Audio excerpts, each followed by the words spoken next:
This is your host, Lamar Spacey, and we are back with the Space Station podcast with my brother here, special guest. I'll let him introduce himself. My name is Calvin. You can call me Cal for short. Back in the day, I used to love to call him Colored Eye Cal, 40 Cal, any Cal. You know what I mean? All of that, you know. Yeah, but how you been, bro? It's been a little while since we've actually chilled ourselves. Well, we was together last week, but you know. No, definitely, it's a blessing. You feel me? Any opportunity I could be with my brothers, it's always a blessing. So I'm grateful to be here. Yeah, that's a fact. For sure. So, I know you got a lot of stuff going on. You've been having a lot going on. You got a lot of things in the works. If you just want to tell us, like, how you been, bro? Like, tell us what you've been up to. I mean, I've been good. I've been chilling.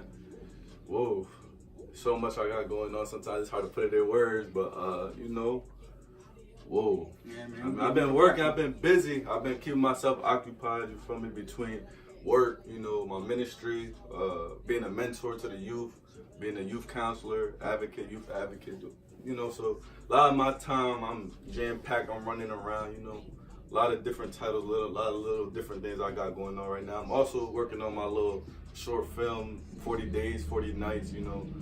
I can't tell you exactly when I'm releasing it, but I'm releasing it sometime soon. It's in the works. Word. Now, before I ask about the 40 Days, 40 Nights, I want you to put me on about some of the youth work, because I've been trying to implement something in the community or team up with somebody, so I'm glad that you actually make it an initiative to do this. So put us on. I want to know something. I'm gonna tell you the truth. My youth outreach and my youth pretty much outreach really began, I'd say, approximately in 2016.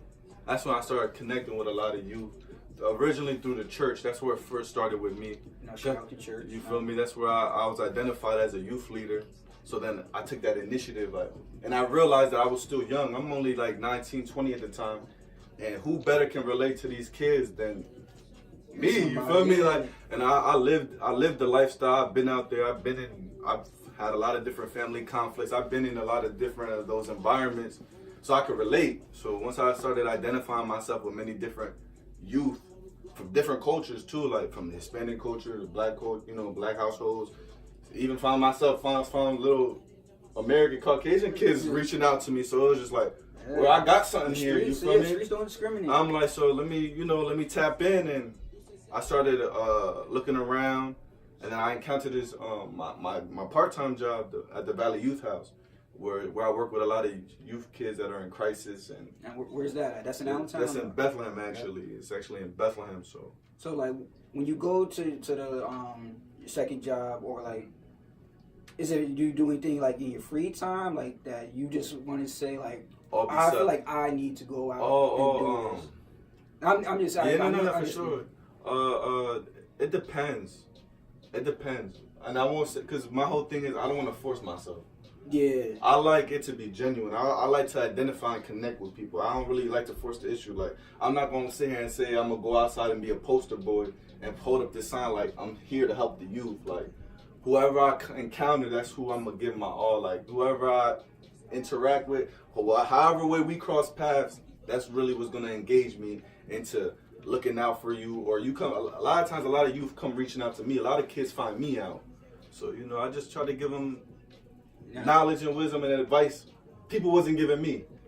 Because when I was 16, 17, 18, I was going through these young, you know, what as they call it, the puberty phase. You know, we was on a whole lot of gang shit. You ain't got to show. No, I'm not even talking about that though. I'm just talking about, you know, you going through hormonal changes. You be going through mad different changes at that age. The natural. And you can't really talk. Some kids don't talk to their parents about stuff like that. Some people don't know who to go to about that.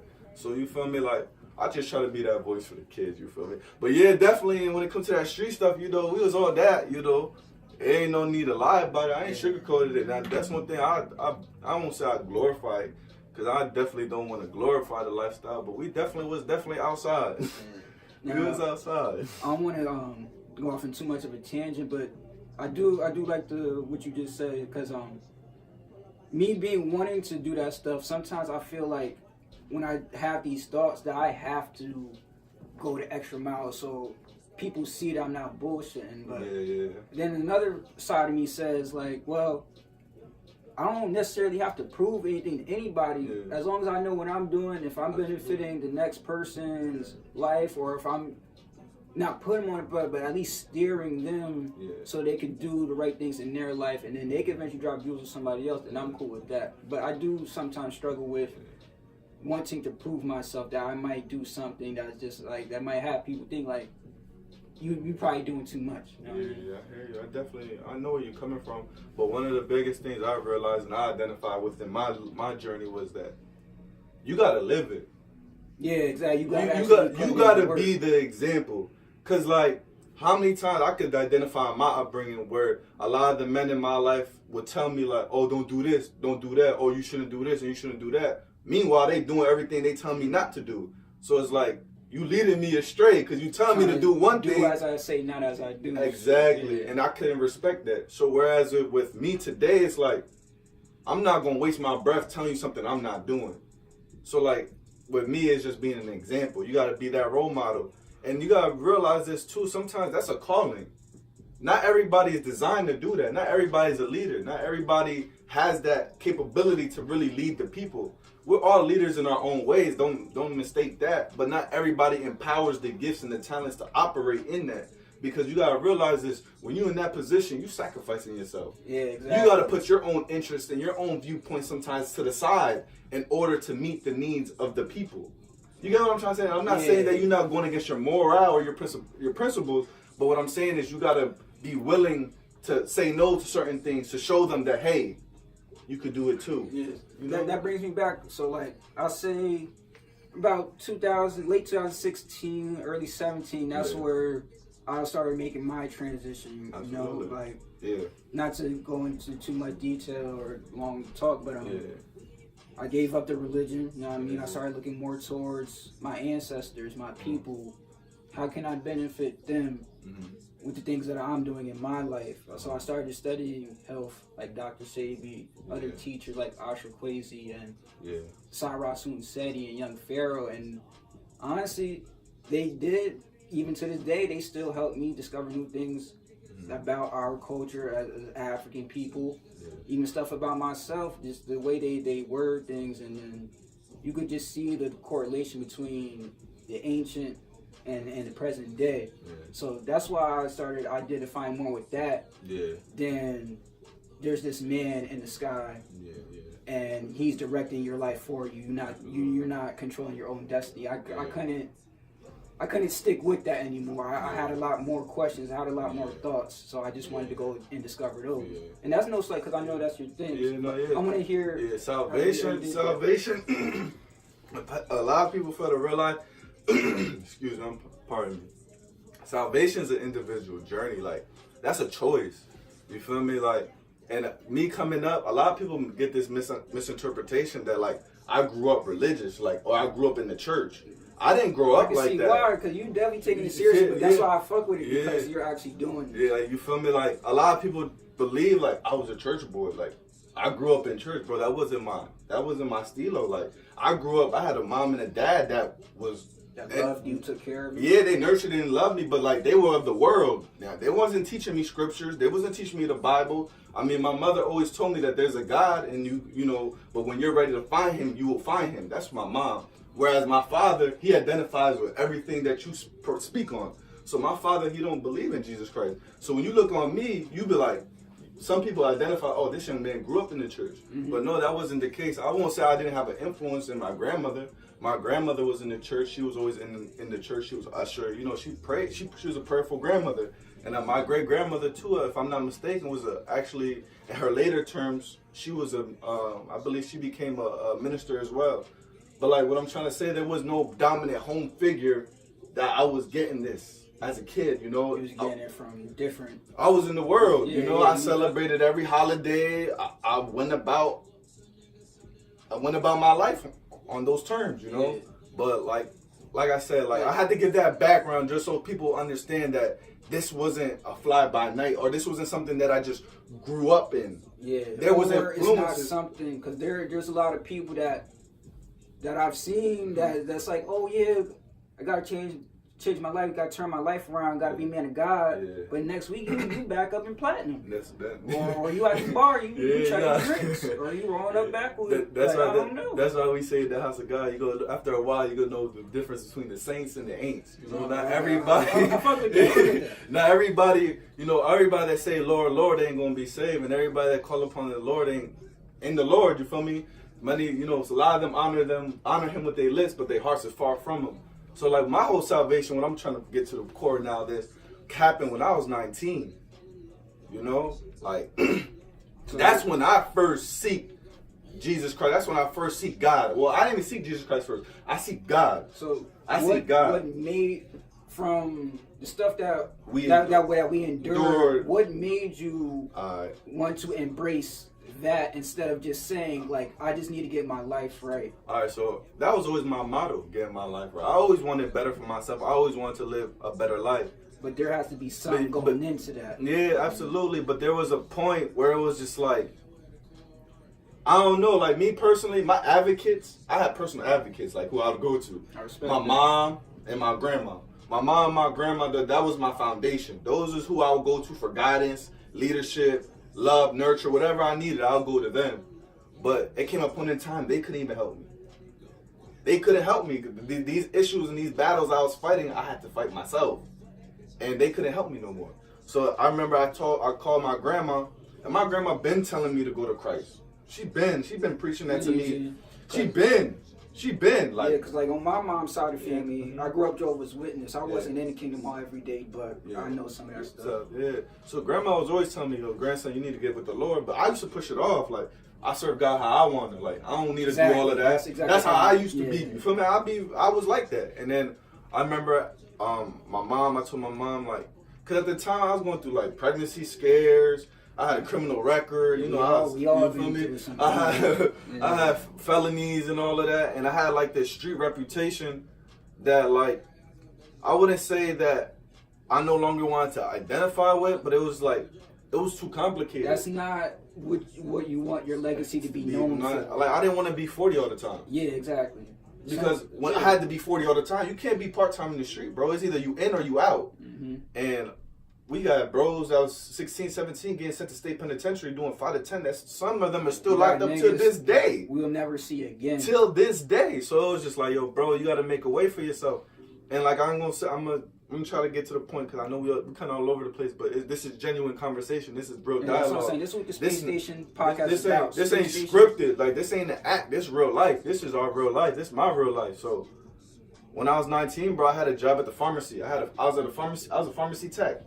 Mind you, I came from selling. I was selling Zans. Yeah, you were selling pharmaceuticals. I was selling the pharmaceuticals. So like, I had an opportunity to actually legitimately sell pharmaceuticals, and boy, I'm 19. Like, that's young. Yeah, that's a good ass job. Yeah. So I'm alongside what's their name? I can't even think of their name right now.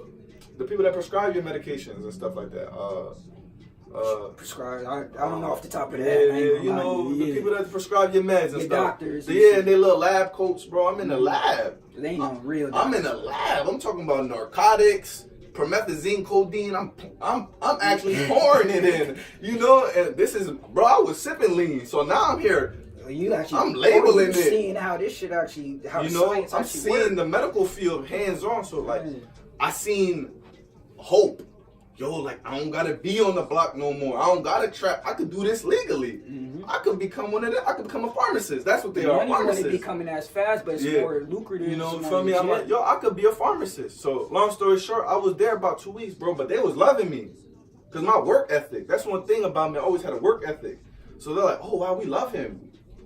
They asking me to come in on my days off to help them fill up the pills and all of that. So I'm just like, I'm in here. I'm actually doing something with myself. Show them. I already let my family down. I already done let everybody down. So I'm like trying to make up for my mistakes. So long story short, after them 2 weeks, my criminal background came back. And they're like, we're sorry, Calvin, we have to let you go. Damn. And I'm under the understanding, the impression that juvenile offenses don't correlate into that. I don't see why they would. You're sealed. You're a minor. Oh, you're only 16. Nah, bro. They treated me like a fugitive because I committed a violent crime. So that's why I encourage a lot of the young people that do have encounters with the law. You think if your skin was a little lighter, they would have swept that under the table? I mean, it's a possibility, but at the same time, the crime I committed was committing violence. So like, there's a possibility. You probably some of them good people got them good people connections. We didn't have that. I didn't have that. So he's one of the good ones. So he's overlook that. Yeah, and that happens. I'm not saying it don't. It do. But in my situation, that was the case. Yeah. So I lost it, bro, and I remember that's when I said, like, I had to really seek divine. This was divine now, like divine intervention. I needed divine intervention. And I remember I got on my knees and I told him straight like this. I didn't know who I was talking to. I didn't know. I didn't know what the cross was. I didn't know what salvation was. I didn't know what water baptism was. I didn't know none of that. So I was completely ignorant. Like, I had no knowledge on even Christ. I'm just seeking a God. What you knew growing up. I'm just seeking a God. Whoever's up there, like. I'm like, Lord, if you are who you say you are, and you are the people, my family and people talk about, reveal to me my purpose here. Who am I? Like, why am I here? Because I feel like a bum down here. I feel like, am I just supposed to be a go-getter all my life? Am I supposed to be 40 cal that took to 40? Then am I supposed to be out here trapping and staking and finessing and running through all these? There's more. There's definitely more to life than just that. So I'm like, all right, say no more. So I prayed, and I ain't gonna lie, it didn't happen overnight. It wasn't like I got an immediate, like, all right, son. Immediate revelation. Yeah, I didn't get an immediate revelation. Takes time to, so, I prayed about it, and I was unemployed for a while, so, I was just looking around, and I remember I got invited to a church out here. I'm not gonna drop the name because, I ain't gonna go there. But, like, it's one of those new modernized churches, like one of the new modern churches, where you might see massive world, like it's worldly, like you might see a Dapper Dan, you might see one of us in there. Like you just see all types of people. You see all kinds of. It's just a whole bunch. It looks more like a theatric. It looked like a show. It looked like if I was visiting a play. So when I got up in there, I mean, no disrespect to young women that dress like that, but like, I'm going to the house of God, or I'm saying I'm going to church. I expect to see some women adorning themselves in holiness. Yeah. I thought I was at the club. I'm like, hey, asses is fat and I'm like, hey, yo, like, I'm like, is this church? Like, this ain't church to me. Like, so I blocked it out, that service, and then I actually contacted my grandmother, and her home church, which is now happens to be my home church. I've been there one time, but there was only like 5 members there, and I was like. I'm like, Grandma, what you doing here? Small time churches. Yeah, it's small. Yeah. It's a small church, but I'm talking about old women, old wise women, old black women, like that got some sense to it. It's very, very spiritual. So I'm just like, I went but this time though I didn't go. I wasn't invited. I went myself, and I went, and it wasn't like, it was more intimate. I had an encounter. I encountered the God that they spoke upon, this Lord and Savior Jesus Christ that I wasn't acquainted with. Mm-hmm. And I said, Lord, like, but I got to keep coming though. And I kept coming, but was it easy? No. It was a tug of war. Because you got to understand that there's a battle between good and evil. There's good and evil is continuously fighting. So I had the influence of the world, the lifestyle I was commonly living, the lifestyle I always lived, the lifestyle that I was accustomed to. Because it's easy to stay accustomed to the things you're used to. It's easy to stay where you once was because you're familiar with it. But new challenges. Yeah, and it was like, it was a war. I had a war within. It was a war going on. I was being tempted. I was being offered things I desired. But I was having Cuban chains, necklaces, stuff. This is stuff I like, things I lusted over. Yeah. Women, money, clothes, like that was my focus was just on the materialism of life. Yeah. So it was easy to influence me in that regard because that's what I like. I wanted to be that bull. I wanted the $100,000, the $1 million, and the bad Jones. I wanted to live like a rapper. You feel me? You dove deep within yourself and you found something. Purpose. You found a purpose. Found a root that is going to empower me. That's going to empower you for years and years to come. And keep me out of harm's way. The thing that I've always wanted to ask you is why the church necessarily? Like, what drew me? Like, before sorry to cut you off. Like, when you say those things, right? Like, and I'm not trying to undermine the church or anything, because that's all we all do our own thing. But do you feel within yourself like that was you? Like you didn't need external power to feel the blessings that you feel today, to feel the good fortune that you feel today. You don't. Do you feel in some instances like that's you? Like you did that with no help or without a spiritual God? Because that's pretty much when I go through things. Only I can hold myself back, and I can only make myself progress.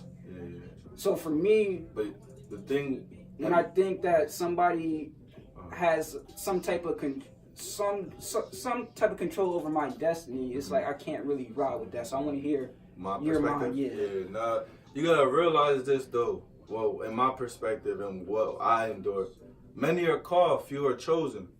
So this was a calling over my life. This is a calling. Because if it wasn't so, I wouldn't still be doing it. I was called out. I didn't understand it. I didn't understand why I was attending all them Sundays, but I felt something, you know? But it wasn't until I came into the knowledge. And it wasn't until I got into that prayer life. And I really solidified myself and identified myself in him. It was him who drew me in. Yes, the church it's an infrastructure. It's a building. But I had to look at it in the supernatural, in the spiritual realm. And that's when I had my first encounter with the Holy Spirit. And when that Holy Spirit moved in me, couldn't nobody make me question that. I've been to church all them times when they start praising and they get the shouting and the hollering. I know to the world that looked crazy, because to me it looked crazy. Like, at first growing up, but then you see when there's ritual ceremonies going on in Africa, it's just all the same. We all the same, but there really is no difference. It's praise and worship. You're praising and worshiping that your whatever higher divinity you seek. Exactly. But what I'm saying is, I had that encounter. I had like that Paul when Paul was on his way to Damascus to persecute the Christians, when he got blinded off his beast. That's the kind of encounter I had. Like, I said, whoa, he's real. Like, that's what I had. Like, whoa, this ain't fake. Like, this ain't a mockery. This ain't nothing to play with. Like, this is real. I had to humble myself. I couldn't come up in there high-minded and proudful. Like, I had to be strict. Like, I had to humble myself in his sight, because it wasn't like it was something very empowering, bro. Like, I pray my biggest prayer is that anybody and everybody, because the truth about it is it's for everybody. It's just not everybody's gonna accept it. Not everybody's gonna receive it. But in my personal encounter, in my personal experience, I wish everybody could get that feeling, that revelation. Because I know there's a lot of souls out here that have questions. There's a lot of souls out here suffering and have doubt. My revelation was more so, I'm trying to put this in the best words without sounding like condescending or anything. Like, my man's Edgar, shout out to Edgar. Everybody know who Edgar is. He used to do the fuck was that shit called? You know, the little card and shit he used to get niggas to do. The little like scammer type shit. Wake up now. But he wasn't no scammer though. He ain't no scammer, but get off that. Like, Edgar, and he not even necessarily African American. He's Puerto Rican. He was putting me onto knowledge. You know what I mean? So he would just show me like real facts, articles, pictures, things you guys see like in Egypt and Africa. They was blowing our noses and lips off of the structures and statues and stuff. When you read the Bible, some of the verses, and then you look at some of the ancient texts that our ancestors was writing, it goes hand in hand. So like, when I first got into this, I did openly and blatantly disrespect religion. I used to say fuck Jesus. I used to say all that. But as I came along 2 years later, 2-3 years later, I realized that I didn't even have to do that, because there's still so much in common. Whether somebody wants to say it was stolen from Africa or the other way around, whether somebody wants to say that they're just bullshit altogether. There's too many coincidences for all of it to be bullshit. You know what I mean? There's a lot of, you gotta realize this too, bro. Like, there's a lot of theology. Yeah. There's a lot of theology in the world. A lot of stuff is not meant to be taken literal. And there's a lot of doctrine. There's a lot of different doctrines, and that's why I follow. And the Bible instructs me not to eat off every table, because that's where you get conflicted. Because if you feast off every table, if you feast with a Jehovah's Witness, if you feast with a Pentecostal, if you feast with a Catholic, if you feast with a Presbyterian, then you go and feast with an Orthodox Arab or Orthodox African or a Muslim Jew. Those are different. Yeah. Those are different. I won't different even tables. hold you. There's a lot of niggas within our community, if you want to call it that, that be on a lot of bullshit. You know what I mean? So there are stuff that even in Christianity that make more sense than a lot of the Hotep, if you want to call it Hotep shit. But you know, like I just want to. Yeah, you gotta. Yeah, bro. My whole thing is if I could really say something, I mean, everybody's entitled. Everybody's faith is different. Yeah, exactly. And you gotta think about this. Culture comes into play. Upbringing comes into play. Perspective comes into play. Because there's so many different levels and layers to faith. Faith and belief, that's a very complex, broad subject.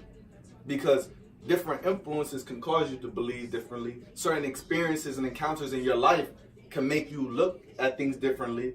So it's all, a lot of people that we come across or we have encountered so far in our young, because we're still very young. We still got a lot to learn. And this is one thing I always say, and I say it proudly, I don't know it all.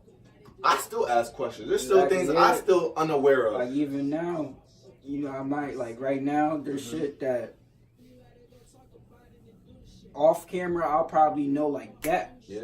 But right now, my mind do go blank every now and then. Like I don't know everything, but for sure. when you're off camera, I might know a little more. When we have another conversation, I might have some other facts pop up. We gotta continuously learn. And we gotta continuously pray. You know, we gotta continue to grow. You know, we gotta develop. Yeah, that's not. We're still developing. We're still young men. This is just a spark. This is just a beginning to a lot for us. Yeah. Whereas to somebody that's in their 60s, 70s, 80s, or maybe in their 40s, 50s, a lot of people don't encounter some of the things we encounter right now. And there's some things that they encounter that we have yet to encounter. So, you know, that's why I continue to pray. That's one of my biggest reasons why I'm still in the faith and why I'm still holding strong to the faith is because the divine guidance. The guidance that I'm getting, no man ever fed me. No man ever poured into me. No man poured this into me. You know, like, I'm learning and this is all revelation. This is all revelation given unto me. There's male figures in my life to this day that they really have no say in what I do because I'm seeking divine guidance. I'm seeking my Lord. I'm seeking my Savior to guide me. And that's on me. I got to take what come with that. Everybody else not going to agree with me. But I'm okay with that. I made peace with that within myself. That this is my path, this is my destiny, and I'm going to walk it. And as long as I'm walking it, I got to walk it. Because there's now the thing about it is, now I got people watching me. I may be the only Christ they ever see. I may be the only Bible they may ever read. So now that's why I got to walk rightfully. If this is what I'm representing, this is what I stand for, I got to walk justly. I got to walk it. Because let's believe it, there's people out there that know the Bible probably more than what I know it. And God forbid I walk out of that order, they're going to be like, oh, I thought he was this. Oh, you're not supposed to do that. Oh, you shouldn't, you know, because believe it or not, there's gainsayers, naysayers, and people that openly rebuke you and looking to seek your downfall every day. Every day, Every day. You know how many people they want to see 40 back so bad? I miss 40, but I'm not going to say I want him back. I'm glad that 40... evolved. I'm glad you could jump back, like, not saying that you do, but if ever came down to you having to do something serious, that you're not going to let what you have learned turn you into something that you're not, like, I don't think that'll make you look weak. You have a different mind about going about things. Absolutely. I mean? So, like, you don't have to resort to some of the shit niggas used to do back then, straight violent. Cursing niggas out, tagging each other on Facebook, talking all this bullshit. Like, beefing with the whole world. I haven't been on that type of time. Even then, you know, I was only really with shit to look out for my brother and my close friends within the shit. No, that's a fact. I mean, bro, you always was cool though. Yeah, that's what I'm saying. Like, I was always the one. And it used to get me tight. Now, because now we gonna talk. It used to get me tight, like when people would try to come for you. Not that you have many instances where people really came for you. I ain't never been bullied. Let's get that. No, for a fact. Never been bullied. But like when people would try to get out of line with you, I mean, you can't say we was on the front line of defense for you every time. Every time. We was on that front line for bro every time. Cause there was times where me by myself, niggas want to even admit to the bum shit that they was doing in high school. Fuck y'all niggas. Yeah, we wasn't going like that though. Yeah. We wasn't going like that. Yeah, definitely. Like even in those days, like, even when shit was real, niggas had a mutual respect. Like, you couldn't just violate us. Yeah, that's a fact. Like we was bitches or nothing like nobody that. played crazy like that. Yeah. Nobody played crazy with us like that. And I mean, I ain't trying to blast that, but that's the truth though. Like nobody was really playing too crazy with us. Yeah, exactly. Like, yeah, they were trying to be humble, but like, you know what I mean, we was cool. But they wasn't playing too crazy with us. And like me, I could be with Raymond talking about anime and wrestling and basketball. I could go with y'all niggas like, yo, who matching after school? What's the links? What's game on? Yeah, well, we was on. Yeah, we was popping out for sure. That's why I'm glad. Like I try to give myself to both of my both my partners. You was very diverse. Yeah, and even with me too, cause like people fail to realize too, it wasn't always gang with me either. Like I love basketball, football. I always love having a good time too. Don't get it twisted. It's just though when you jump in it though, you gotta be in it. Being at that age, like you can't you can't show no type of weakness, iffiness at all. Like you have and like you gotta realize too. It came to the point like if I go out in public with my mom, I gotta move militant because like people was getting punched on with their moms and stuff. And that's one thing about me too. A lot of people like my mom to this day, bro. She's still learning things I was doing. My mom wasn't aware. Like, and you know how like the news, like, and the people in the like the news articles and people in places of power, like, oh, you knew what your son was doing. You know your son was no say. A lot of the cases, our moms don't be knowing what we be doing. Like they not with us all the time. I ain't gonna lie, like when the whole charade just started coming down, like my parents were shocked at some of the shit that was going down. My crib got raided twice during those gang years, bro. I remember. It was really shocking. Yeah, our parents didn't know. Like my mom, I kept everything away from home. Like. My mom found out.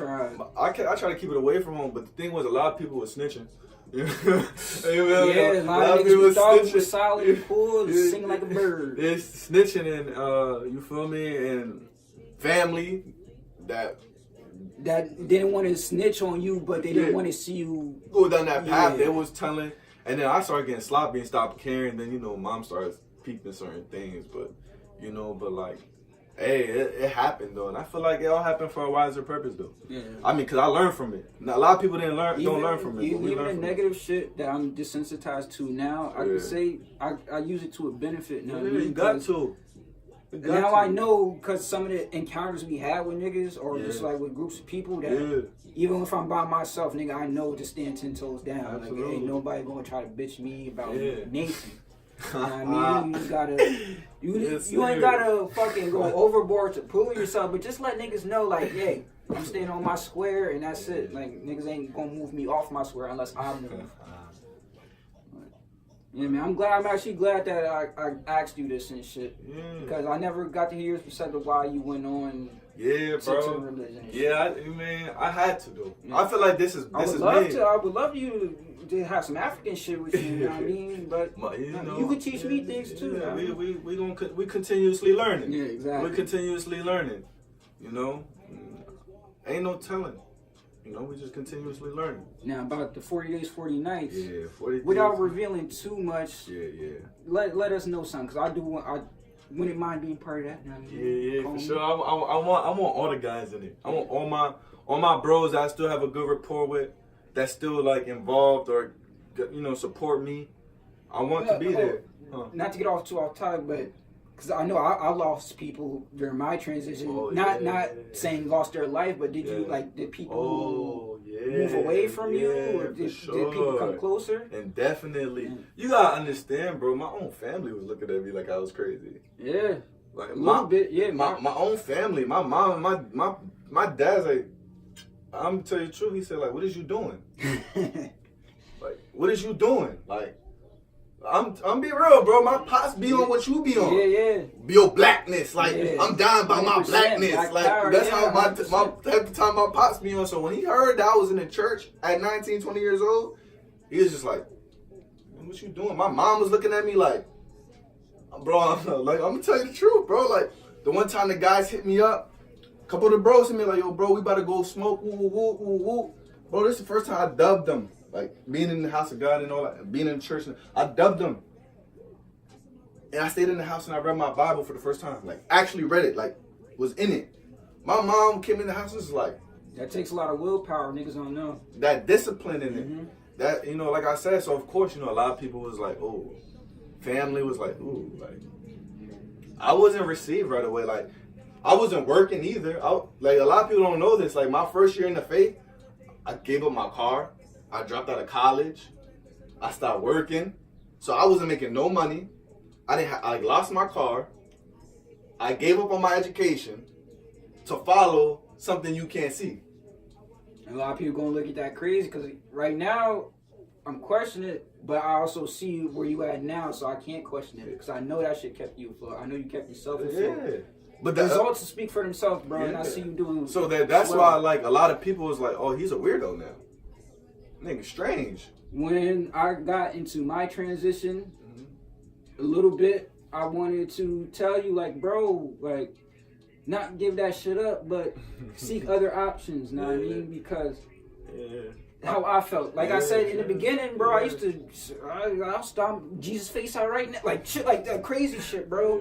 But now I learned, like, I don't even have to do that. If that's what somebody want to do, you still my homie. Thing about it too is he love you too, just like I love you. So regardless of how you feel, you just don't know. But that's what it is. Yeah. That's what it is. That's how you feel. That's how you feel. Your viewpoints are your viewpoints. And I'll never strip nobody of what they believe. Just like I don't expect nobody to strip me from what I believe. That's one thing I have to learn too. Like, you feel me?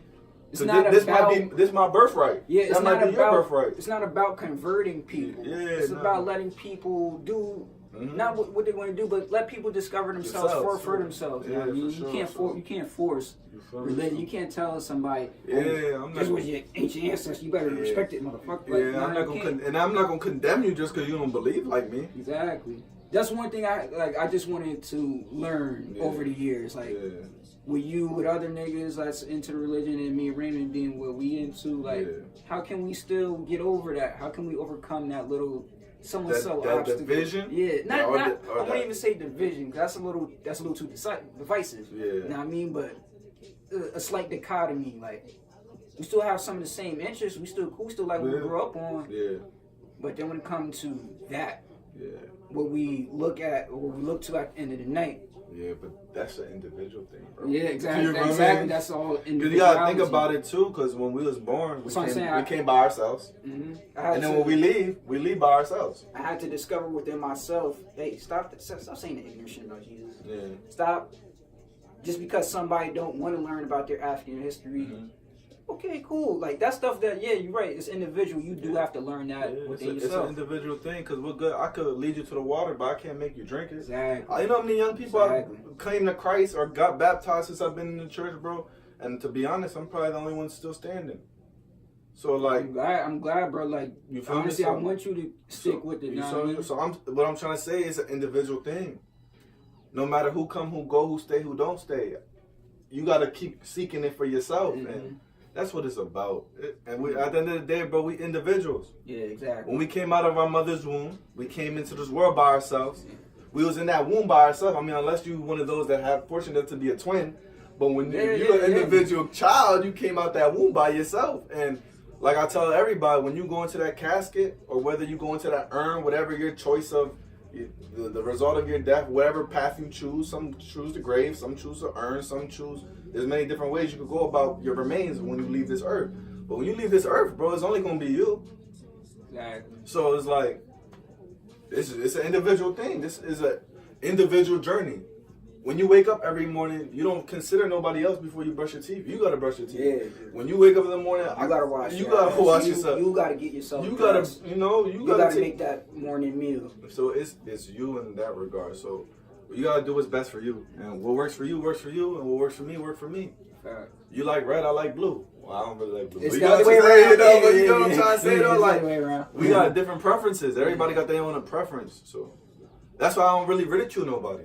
Exactly. Yeah, that's like I can't ridicule you because, bro, I don't know what you been doing. About religious people that I see, and then when I see you, there's a difference. There's a big difference, and then again, they were born in a whole different generation where maybe those religious laws and doctrines were more strict. But now, and the thing about it is, it's funny. I'm in a holiness church. I'm in a strict church. I'm in a strict church. And not that they go against what I think. We all believe the same, but what I'm trying to say is like, even with me being influenced and being in such a strict doctrine, I still go about it how you want to perceive that. Yeah. I'm not gonna kill you because you got dreads, or because so then I couldn't even get in your church. No, I'm not saying that. I'm just giving you an example because you got dreads. Yeah. I'm just saying this is an example. Like, I'm not gonna look at you because any differently because you smoke weed. And then, like, that's the thing with me too. Like, I don't know, a lot of people, they get sanctified, they get saved, they get delivered, they lose sight of what they've been delivered from. How am I gonna persecute you and ridicule you for things I was doing? I'm not saved because of my good works. I'm saved because of his grace and mercy. So if he was so gracious and merciful to save me, he didn't save me because I just suddenly quit those things. He helped me quit those things. So if you stuck on that and that's what you're doing, how am I going to judge you? Exactly. Because when I was out there, I was doing that and then some. So I can never lose sight of where God brought me from. So that's why I will never judge nobody. And anyways, he instructs us to be witnesses and not judges. See, I realize, bro, a lot of people, they don't follow the word. They don't follow the word. And the thing is, we not living up to a man. Like, I'm talking about your pastor, your leadership. God appoints those leaders before you. He points them. They're supposed to guide you and lead you. Mm-hmm. But you got to live it for yourself. You got to study that word for yourself. You got to study. My pastor tells me all the time, Brother Calvin, study to show yourself approved. A workman of God not needed to be ashamed, rightfully dividing the word of truth. Like, you got to know this. You can't know it because I know it. You got to know it. Yeah. You got to walk it. Because a lot of teachers we study and learn from, a lot of their content can't just be taught like out there in the regular world. So we gotta go to YouTube, we gotta go to a live stream. You can't just go off what these niggas say because the niggas gonna ask you, all right, so where's your source? Where you getting that information? Like, he said it. Where he get that? Yeah, for sure. What I mean? But like we really, the moral of this conversation is like, it's on you as the individual. You gotta seek. Seek and you shall find. Knocking and it shall be answered. You gotta seek. Exactly. Now, I realize we did get off the top. Yeah. A little bit more about 40 days, 40 nights. So 40 days, 40 nights. A little synopsis. Like, I'm trying to, honestly speaking, bro, like, I'm trying to close that chapter of my life. You know, like. 40? Yeah, like, I'm trying to really, like, not put an end to it, because it's already ended, but, like, close that door because I'm going on. I'm moving forward now. Put that key up on the shelf. Yeah, like, I've been there, done that. Okay. Some of you don't know where I come from. That's why I was talking to you off camera about. Like, a lot of people that know me now, they don't know him. They don't know the young man that I once was. Like, some people be reading my go-getter tattoo and they're like, go-getter? Like, when did you get that? Like they be trying to, like, they don't know me. They just know me today. They know Brother Calvin, and that's fine and dandy. But you gotta understand, I came from somewhere. You went through the mud. Yeah, I came from a place. So, like, I just want to give the people a visual, because the visual, I don't know. It seems like the visual, when people can see for themselves, it gives them more of a, oh wow. There's more of a connection. Like, okay, like, that's where he was at. Now, that's what he was in. Who you working with on this? Like, my shooter, my brother, you know, Miguel Dryden. That's my shout out to our brother Miguel Dryden. My boy Miguel Dryden. I'm riding with him all the way. Me and him built a great rapport, and we had a great dialogue before I even started doing photography with him. Before I even did any of this, with all this, because all my work I do with him. I respect all my work I do with him. Support your own. Yeah, and like. Well, a lot of people don't know, me and bro, we used to play AAU basketball together. We used to play ball as kids together. So, like, I wouldn't say our relationship is like how it is today, because bro used to be wild quiet, and so was I. Mm-hmm. But, you know. Yeah, Miguel, shit. Mm-hmm. But we grew, and me and him have a mutual understanding of my vision. And I feel like, not for nothing, like, he's capturing my growth. Like, I feel like he's capturing my moment. I can say, and when we was in school, he was a quiet dude. That's why when he started doing his photography and comedy videos, I was like, hey, like, I didn't know he was like this. He's a good dude too, so, like, book him. Yeah, book him. Miguel Dryden on Facebook. Man, I know his Instagram is some extra. I don't really know. We not finna quote it right now, but that's my boy, and he's gonna shoot it. And I got a lot of people in my community I'm gonna work with. Like, I got some old heads, like my barber. I want to get in tune with. He gonna be on the project. Of course, you know, I'm gonna have grandma dropping them jewels a little bit real quick, and then I'm gonna have my guys, like, who I was in it with, like. Like who everybody I grew up with and everybody I struggle with, like I gotta put the people I struggle with in it. It would be fake. At least during the school years, we was left hand, right hand. I can Bro, say that's that. a fact, bro. You know what's crazy to go into that too? Like I was thinking about the other day, like when high school, it was me and you. It was me and you. Yeah, literally, like Raymond, you was supposed to be there. Yeah, but he dead. Yeah. Folks dropped out of school. Folks said, I'm out of here. He gave up on school. He said, Los, he came, but he was like, I'm out this bitch too. Yeah, he came and went. Yeah, and then a lot of niggas that was already locked up. Yeah. So, and you know what's so funny though? You know, I was having this conversation yesterday, literally.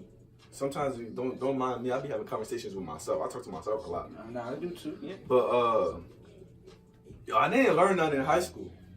Honestly, bro, I always say this. I always tell you, bro. Yo, Raymond, I always say I learned so much more being out, like life shit, taught me more than being in school. In school, like what? I fucking learned how to play sports. Them 4 years in high school, bro, was just because state law mandates that we gotta be in attendance. Because, bro, I don't remember anything. Yeah, bro, like. I remember all the other stuff. Only time I write with a pen is when we write down topics for the podcast. I don't really write with a pen nowadays. Everything's digital. Everything's on a computer, on a phone. Like, we didn't have those lessons growing up in school. And the technology may not have been there, but the shit we was learning, that shit relevant, dog. Yeah. I don't know. I sometimes think maybe because I didn't apply myself. But, like, I just don't remember anything. Yeah, like, I don't remember them teaching me anything that really shit, I know how to talk and read absolutely. And write. Absolutely. I need a little bit more. Like, there's a lot of real life shit. Like, man, that economics class didn't teach us nothing. Yeah, honestly, bro. Like, they ain't teach us how to manage our money, how to build credit. Adult living ain't teach me how to be an adult. Well, I learned how to fucking bake cookies. Miss Bragg.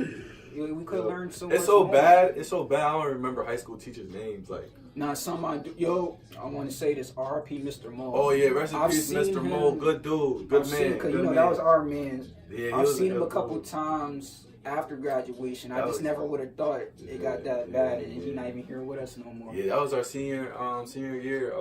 He was our English teacher. Yeah. You know what's so funny? You know what I was thinking about the other day? For the senior panorama picture. When we was throwing up the G's. Oh, yeah. Bro, I thought about my yearbook here, but bro, I still got the yearbook. I'd be looking at that shit like, yo, what if we really was in the middle of that picture? Yeah, we'd have ruined it. Yeah, they said like, yo, we wouldn't even been able to take another picture. Bro, I remember it vividly. Yeah, they was like, are you, they brought me, you, and Lowe's. They was like, are you guys bloods? Yeah. I was just like, shit, I'll let you know right now. I ain't no gang, but I damn sure ain't no blood. My exact words. I remember I walked into Mr. Mo's classroom being all cute, came in class mad late, and he was like, yo, bro, you was sick. He looked at me like, yo, bro, they gonna call you down to the office because it's in your picture. Yeah. And I looked at you and I was like, oh, word? And then not even, I kid you not, a minute or two later, we got a phone call. Mr. Mo said, Calvin, they want you down to the administrator's office. I went down there, I think it was, what, Mr. McNulty? McNulty and Mr. Delgado. They were just looking at me like, bro, I don't even remember if we got in trouble, like disciplinary action. Yeah. I was in school for like a week. Yeah, I think we might have got in school, but like that shit's kind of a blur. But it's just like, yo, there's. Los ain't never come back to school, so he never faced no consequences. Yeah. Niggas was dead ass all in the picture, bro. Y'all found us in the tip top corner. They were discriminating. They knew what we was about, and that's what Mr. Delgado. I don't like that too. And people be trying to judge you off your peoples. He's like, I know your family. I know what you... What? Oh yeah, because he always talked about like your mom and dad from kids. He tried to, my grandpa, because he grew up in the acres. He grew up in the acres, so a lot of my kin, they grew up in the acres, so he swore he knew me. I'm like, bro, you don't know me. You don't know what I'm about. What they did, I mean, I'm going to do it. Yeah, like, you don't know me. You don't know me from a hole in the wall. But it was funny, though, because the funny thing about it is they called my grandma. My grandma really didn't answer the phone. I got out of school. My grandma, because what the school called me about, boy? I'm like, oh, nothing, grandma, you know. Just... Yeah, I don't even know if I told my parents. Nah, yeah, but they was on that, though. They was like, I can take you to the gang task force right now, gang detective right now. He'll tell you it's a gang. Woo, woo, woo. They was trying to find out our correlation. I was just like, now I'm throwing the O up in front of my eye. I said, nah, you feel me? I said, no, that's a G. Bro, I just was just like, yo, are y'all serious? Like, yeah, you know, we learned though. Like, like, I ain't say this, but there's motherfuckers bring knives and guns in school. Y'all worried about a senior picture? Yeah, they was on that. They was on that with us. You feel me? They had to. Let some of y'all know. not to brag, but we was them niggas. Nah, we was known. Nah, we was known. Yeah, they knew who we was. Yeah, man. They wasn't playing about us. I don't try to stay stuck in the high school years, but I definitely do miss high school. Yeah, nah, definitely. I'll be real, I don't really miss it that much, because I don't know, like, I really don't. But sometimes, time to time, like, my relationships with people, that's what I miss. That's what the connection with the people, because, like, a lot of people I don't really even talk to no more, or I don't even identify with no more, and it's cool, you know, like still, besides, like, you, like, I'm glad, like, we still keep in contact. Yeah, for sure. Raymond, he always been there. Los always been there. Like, there's some people that we was with every day in high school, bro. I don't even remember. Like, I know there's niggas I used to chill with in class every day. We don't even speak right now. You just be seeing them on social media and stuff. You feel me? But, you know, sometimes a lot of people's doing good. A lot of people not so good. And some people is just really like, I would have thought better. It is what it is. Life go on. Yeah. And I know there's a lot of people that thought us, like, we wasn't going to amount to shit. They thought I was going to be a nobody. Yeah. You feel me? Hey. Hey. Tell you what, but I got a podcast going. I said a lot of niggas still sitting around, going to Gravity, going to H2O. Ooh, I ain't never been into the club, you feel me? Yeah. God saved me at 19 for a reason. Yeah, so he ain't even had experience. He said, Cal, you can't turn 21 out here, boy, because you going to end up in jail, you going to be dead, or you going to have 8 baby mamas. Bro, I ain't never been to one of the clubs yet. I'm kind of somewhat glad. No, that's a fact, bro. You ain't missing out on nothing. What's going on out there? People getting punched on, spit on, smacked on. These Jones out here still acting unseemly. You know. Now, shit that used to be frowned upon. High school, like, getting exposed. Bitches exposing themselves. They send up premium snaps for us to send money to them. It's like, bitch, all these years in school, like, you could have been doing this for free. And, like, you ain't even try to make it in life yet. That you have to resort. That's why, like, when I know sometimes it be jokes with the women. Women aren't that funny. I'm just let that be known. Women ain't funny. But it's like when y'all do this shit, like, I don't even know where I was gonna go with this shit, but it was just like when I see women putting their cash out. I don't know if the jokes are for real. When I see women putting their cash out, like, I see my mom struggle and get through the mud, so I can't respect that shit. I can't respect no woman showing ass and saying, oh, Fashion Nova, tag Fashion Nova, or tag some fucking Instagram modeling agency or Instagram photographer. But that's the generation we in right now, bro. Yeah, that's what I'm saying. Yeah, everybody want clout, but bro. I can't, because I seen real women in real time go through it and build for themselves and sustain and endure it. That's a fact. But you know, you can't. I mean, I don't want to say you can't blame them, but at the same time, you can't blame them because if they knew better, they'll do better. Exactly. They don't know no better. You feel me? So, and the thing about it is, you never know. They might eventually evolve into that woman. It's just right now is the time where they're gonna do what they do. You know, let them do what they do, cause you can't save them. Can't say I can't tell nobody what to do, but integrity over popularity. Every day, any day. But you know, bro, we living in a time where clout, that's the drug of choice. Clout. But everybody want to be recognized. Everybody wants to be somebody. Everybody want to be a somebody. And don't get it mistaken, you can be a somebody.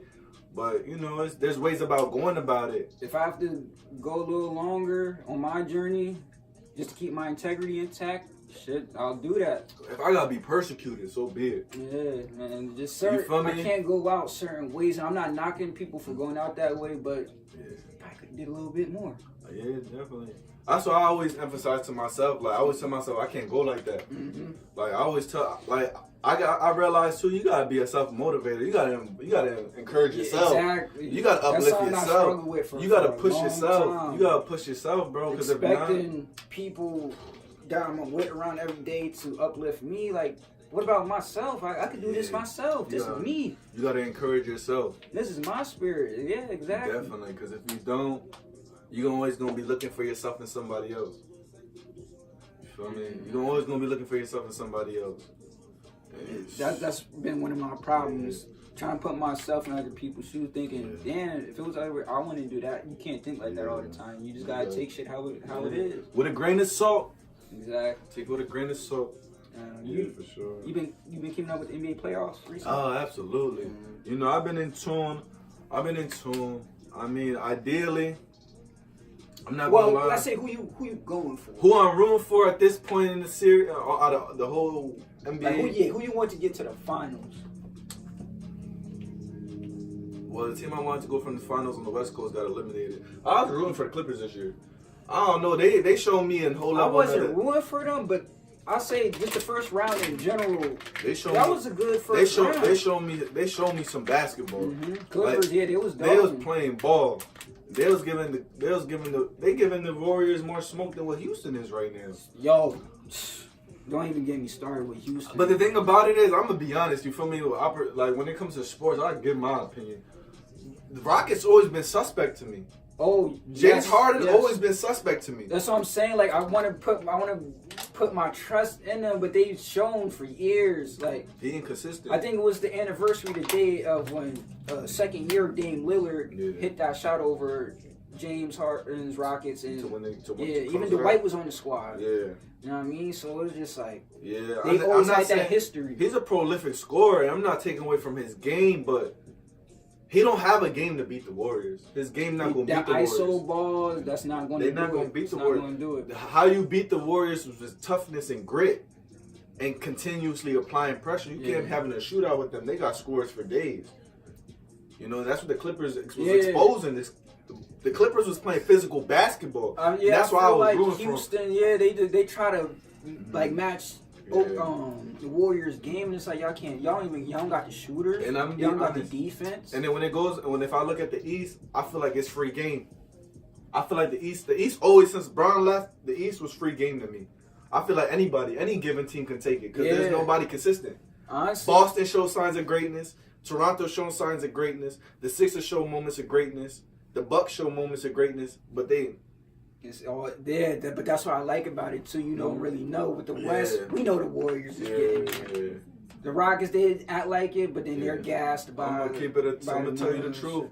I'm gonna tell you the truth. Golden State, they're gonna repeat. It's looking. I hate to say that right now. It's looking like it, but I hate to say it. Like I don't want it to be that way, but that's what it's gonna be.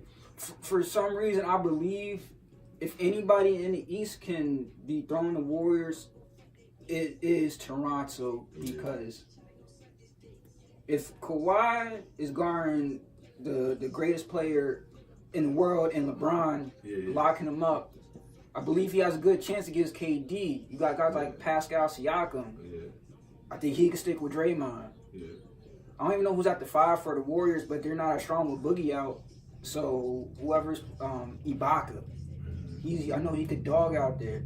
So, but the thing about with Toronto though, and this is what I observed with them playing the Sixers just on what night was that? That was either Tuesday night, whenever. I think Monday night. I remember I went to the restaurant and watched that game. But Toronto, they rely offensively too much on Kawhi. Yeah, and against a team with Pascal being most improved, and with a team like Golden State, bro, a lot of people don't fail to realize they don't give Golden State this credibility because we look at all the shooters, we look at this, we look at the highlight aspect, but they play real good fundamental basketball. Yeah, bro. Like on when I see them play, like on and off the ball, they move without the ball. Out of all 33 teams, that is the one team that you see fluidity and chemistry and real teamwork. And even if KD and Draymond getting into it before the game, they play like they ain't getting the problem. And when they play and when they do play defense, Iggy, that's their role player. Iggy's a baller, on ball and off the ball, like that. Well, that's one thing about Golden State. When they turn on that switch, they turn on that switch. So that's why I say the only team as long as they're together, they're gonna dominate the league. Unfortunately, but I think KD need to leave though after this year. He gonna get his third ring, get his little third ring, and then branch off, bro. Do you think that's the biggest name out there? But I don't know. The Knicks got too much going on. Yeah, the Knicks is just got too much going on outside the court, from the media, not even their front from office. the office. They got some good people in position, but they got this all black front office, all good. It's James Dolan. I feel like the owner, because at the end of the day, the owner, James Dolan, he don't know shit about basketball, bro. Like y'all, Nick, well, not y'all, because I know that's like your team, but the Knicks, they've been tanking for past for quite some years now. 3, 4, 5 years. There's too much going on over there. And then LA, they just traded Dennis. They said they traded all their good talent this offseason. During this midway season. They got rid of DeAndre Jordan, Dennis Smith Jr. and all of them. No, they actually went to the Knicks. No, then he left and went to Dallas. They left to Dallas. No, they came from Dallas. Oh yeah, I'm tripping. They got rid of Porzingis. Yeah, that's my fault. Forgive me. All my sports analytics, all my sports cast people, forgive me. I just had a brain fart. You feel me? I got so much going on in my head. But yeah, absolutely. They got rid of Porzingis and they picked them up. Yeah, I ain't like that trade. I forgot the story. Los told me the other day. I ain't like that trade. I'm gonna be honest. But it was like he wasn't happy there, and just them purposely losing games. Like I wouldn't want to be there either. To be honest with you. I hope Zion don't go there though. Yeah. Because if y'all want to tank while he's there, pray for that young man. Like just get the Knicks out of there and bring the Supersonics back if that's the plan. Yeah, they coming back. I hope so because I would like to see the Supersonics. I love their uniforms when I was a kid. I love their jerseys. So if they bring them back, you most likely won't have it by next year. KD, he's definitely going to be first ballot signee for sure for Supersonics. Yeah, feel me? I expected more from OKC too. They disappointed me. Yeah, huge disappointment. That boy Dame Lillard. Yeah, no, he took it to another level. I respect him because he stepped down. He really was at Westbrook's neck. Happy birthday, Paul George! But you a hater. You a hater. You know you a hater. For sure. Shit, man. Yeah, OKC, Russell Westbrook. That was a disappointment. I'm hoping next year. I thought I was going to go to Game 7. So I wanted them to win, bro. Yeah. I wanted them to win, but seeing how good the Trailblazers did, you can't help but to want them to exceed. Them and Denver are going to be a good series, too, because Denver got some young ballers, too. I never followed Denver this season. Yeah, I'm not interested in that series, but I'm glad to see that Trailblazers came back to win one game. It's 1-1 right now. So I don't know, just like the Nuggets, like I never really liked that team. They're on the West Coast. It's hard. People fail to realize, like, your geographic really impact a lot of things. Like, we all the way in Allentown, Pennsylvania. We not too hip to what's going on in Denver, Colorado. Yeah. We sleep half the time them games is aired if they get any TV time because we got work in the morning. So it's hard to stay up sometimes for them games. A couple of the playoff games, I know I fell asleep like halftime, second quarter because them shits was too That's long. The best they get from me. For sure. What else you want to elaborate on though, bro? Yeah, where your time stamp at? Yeah, okay. We've been at it for a minute though. How you good? We can keep going if you want. One more thing I want to talk about real quick is shit. Not really. Yeah, but we spoke on a lot. More getting into the youth work because this is something that I've been really been wanting to get into, bro. Yeah. What do you think? What can we do as young adults for the young people in our community right now? Exactly. This is gonna sound funny to me. I mean, not to me, but to a lot of people. Hearing them out, listening to them, because they're constantly being instructed, being told what to do, shunned, frowned upon, looked down upon. Let's listen to them. Let's hear them out, so we can manage their situation. You realize something just now. And my message and my mission statement with the youth is, if I could just touch one. It's hard to move the masses. You know why it's hard to move the masses? Because there's so many outside influences, and I ain't the one to frown upon these things because I looked upon them too. But they got music, the music culture, the rap music, hip hop, pop, whatever genre of music that they like or listen to. That's their biggest influence. If you hear any kid, if you talk to any youth right now that's going through anything or period, what their scapegoat is or what they cope with or what they go to is music. So the music influence is great. They're gonna be influenced by what they're listening to. But as a person that's physically invisible in their life that they could see and speak to, you gotta identify what it is that's bothering them and find little micro.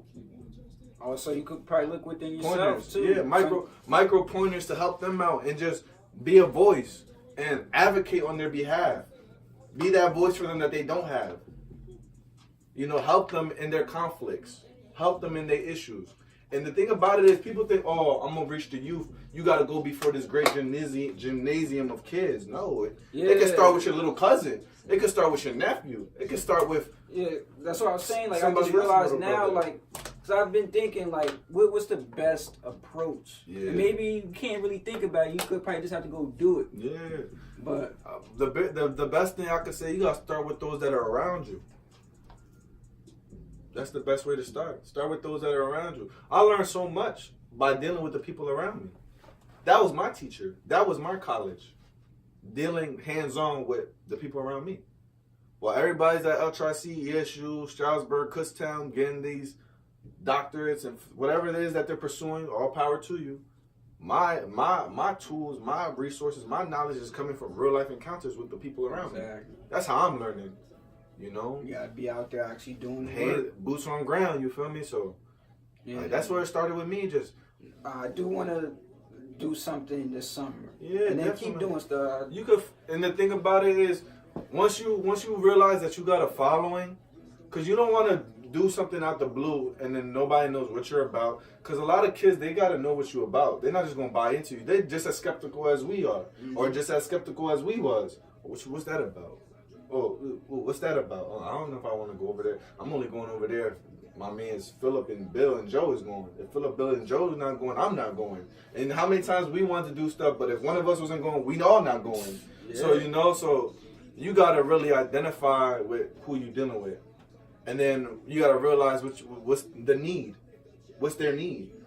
Like, so many times we think money, but it's not always about money. It could just be quality time. Yeah, just spending time with just somebody. Just shooting at the I'm here park for with them, you. or just throwing a baseball with them, or throwing a football with them, or you know what, man, let me take you out to lunch. Like, it's simplicity. We make things so much more challenging than what it has to be. It's the simple things, because you want them.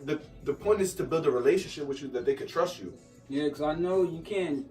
Like, yeah, you could go out and just talk to people, but they're gonna be like, okay, and then the next day you're going off into a tangent. I'm gonna give you an example, and this would be a beautiful idea. But like, just say we had a day where we just all put together money, and we got a big bouncy house, and we booked out a tent or a thing, and we had a field day. Yeah, like that's cool. That's cool, but it won't be as impactful. Yeah, I was thinking more like kids that young too, but kids that was the age that we was at 16, 17, and then eventually, or everybody. No, you know what I mean? well, I'm just giving you an example. You could do something on that scale that'll, by the eye, would attract somebody, but at the same time, if it don't apply with your mission statement or what you really got going on, it's not gonna really. There has to be a structure. Yeah, for sure. But I'm not gonna lie to it though. I'm gonna be honest though. When you're dealing with 16, 17, 18-year-olds, it's a challenge. Cause you gotta realize I feel like they think they grown. With the younger kids, they're so innocent that they don't even know what we addressing sometimes. Bro, I've been encountering 12-year-olds, 13-years-olds that talk more and know more than what I know at that age. And it's scary. Yeah. Because the time we're living in, bro, these kids are growing up and being exposed to so much.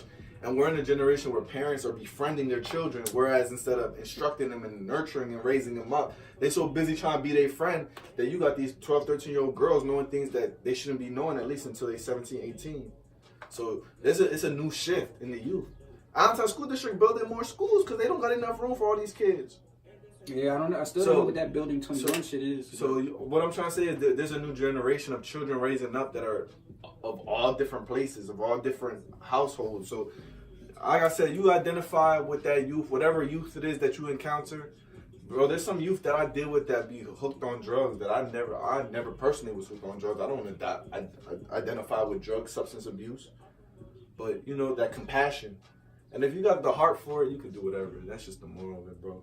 So we'll let it come to you. That's my if I had advice with you, and whatever projects that I end up working on or presenting or come forward in the near future, I'll definitely involve you in it and tap you into it. Because you know, gonna be working, bro. You know, it's for a greater cause. We're gonna do greater things. It's so much more to us than what meets the eye. We just haven't been revealed to it yet.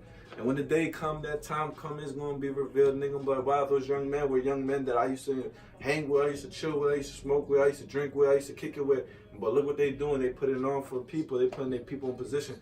And that's my greatest mission statement. Me as a person is to advance my people, to help my people, to uplift my people, to take us to grounds that we were unfamiliar with. And that's just me. That's me as an individual. That's Cap. That's who I am. And I'm going to fight the good fight. You know, I'm going to fight the fight because there's evil combating that every day. Don't think it's a cakewalk. There's going to be people that's going to rise up against you. The laws of the land may rise up against you. Persecution, it's going to come, but you got to stay determined and you got to believe that this mission is greater than you. And once you got that zeal, that press, you go through it. Bro, you feel me? It's going to get better. We're going to see a better day. Yeah. We're going to see a better day, that's for sure. Always and forever. I always believe that. Right. What we going through right now is temporary. A lot of stuff we're going through right now is just teaching us, preparing us for what's to come. This right here, this podcast, bro, this is just a small beginning for you. This is humble beginnings. This is a small start. Yeah, bro, I was trying to keep it afloat. You feel me? Bro, as I was, bro, I'm going to give you a little insight on me. Every Friday night at my church, I preach. Every Friday night, I'm there preaching. Don't nobody come. Like, once in a blue, people came, but people don't come. But it was preparing me. It's preparing me. Then when I went to Virginia, boom, I was able to perform and speak before the people. Because practice, there was preparation.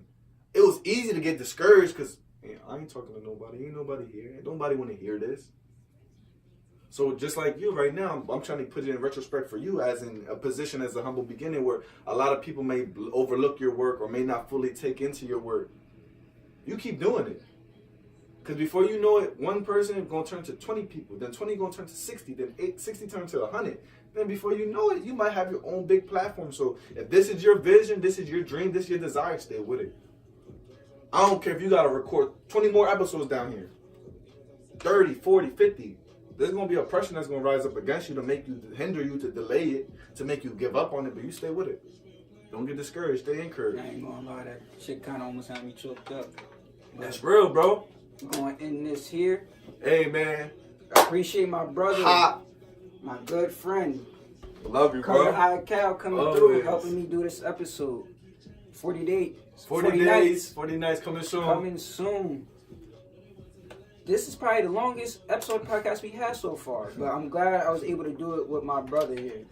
So I'm just glad you had me here to do it with you, my boy. And you definitely, if you want, bro, come back, always right? welcome. Always welcome. Yeah, in the future, we spin back. You know, I double back, for sure. This has been the Space Station Podcast, and we out.